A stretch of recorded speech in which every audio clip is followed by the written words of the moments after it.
hope everybody is doing well. In this tutorial, I am going to share this product you can find in Amazon. If you like this type of tutorial, feel free to subscribe to my channel. All links will be posted in the comment box below. Don't forget to hit the notification bell so you can get notifications for when I post tutorials. This is a very cool kit. The box includes all these books. One of them is about terrestrial animals. The other one is about dinosaurs. And the last one is about sea animals. So if you have kids and want to play with them, this is a great way to spend some time with them. In the box, you will find a dropper and then 3 silicone molds. This one is for the aquatic creatures, and as you can see, is very flexible. The animals have a lot of details and they're really pretty.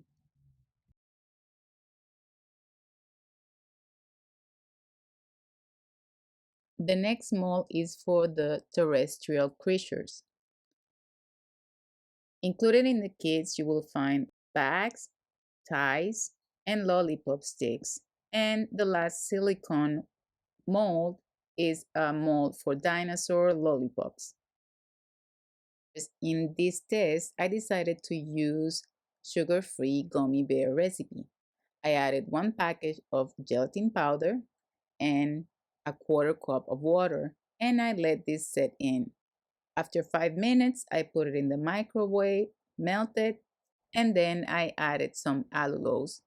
I also added some flavor.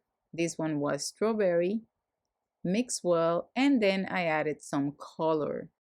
It was my first time using allulose and I felt like it needed more sugar, so you can add drops of stevia if you want, or you can use a sugar of your preference.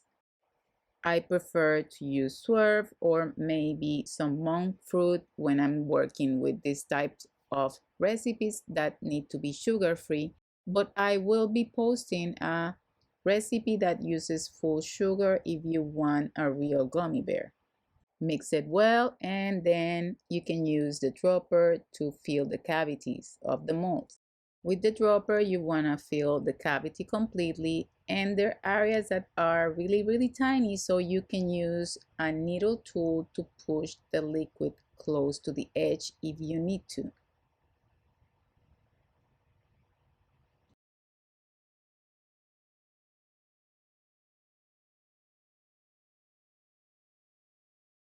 If you see any bubbles, you want to get rid of them. If they are on the surface, you can use the dropper and suck them away.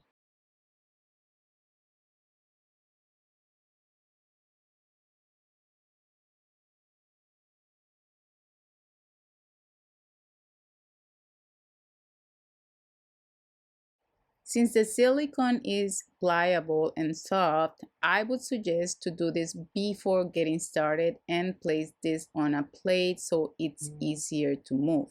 Once in the plate, you can place them in the fridge until they harden, and they don't take too long to harden. Once they're hardened, you can pop them out and you can see how beautiful these are. I was really impressed with all the details in these molds, and you can use this for cupcakes or just to have fun or just eat them. They are really good.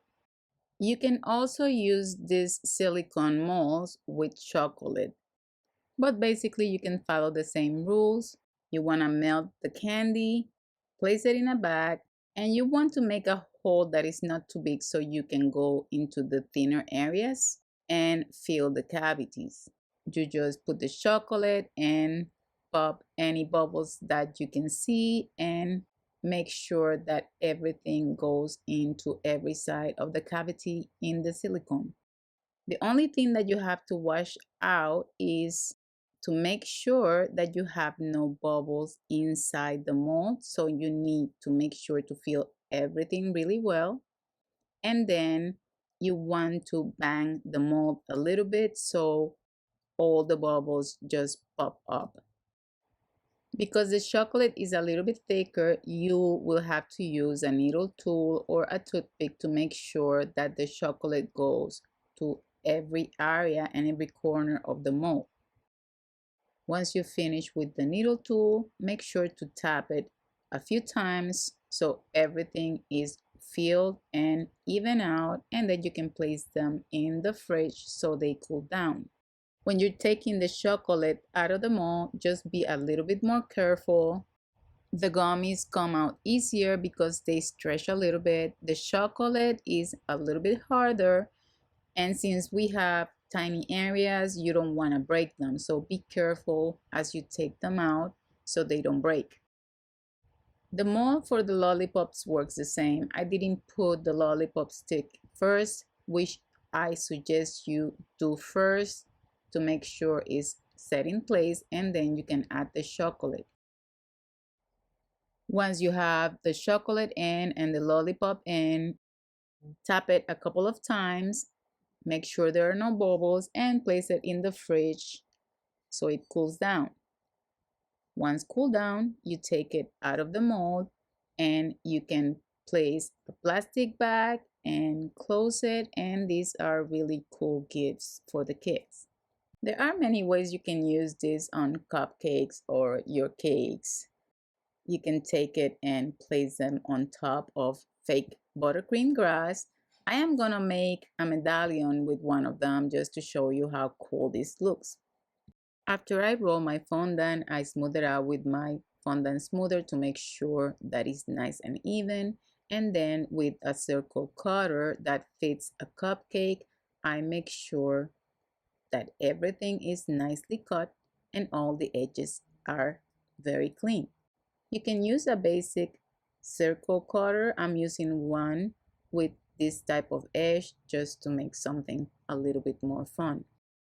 For glue, I am using a little bit of the melted chocolate, and then I am adding my animal on top of it.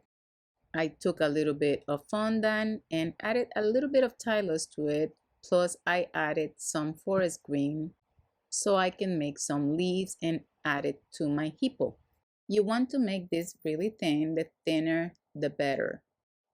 I am just gonna cut leaves. All you need is the shape of a leaf. So basically one curve to one side, one curve to the other one, and a nice point at the top.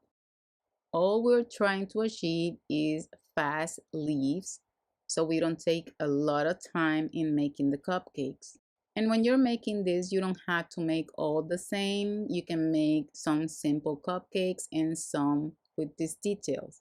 I cut 3 leaves in different sizes, and I'm going to take a needle tool and make a center line. I am using some gum glue to attach the leaves, but you can also use the chocolate if you prefer. All the leaves will be attached at the same spot, but on the top they will open like a fan.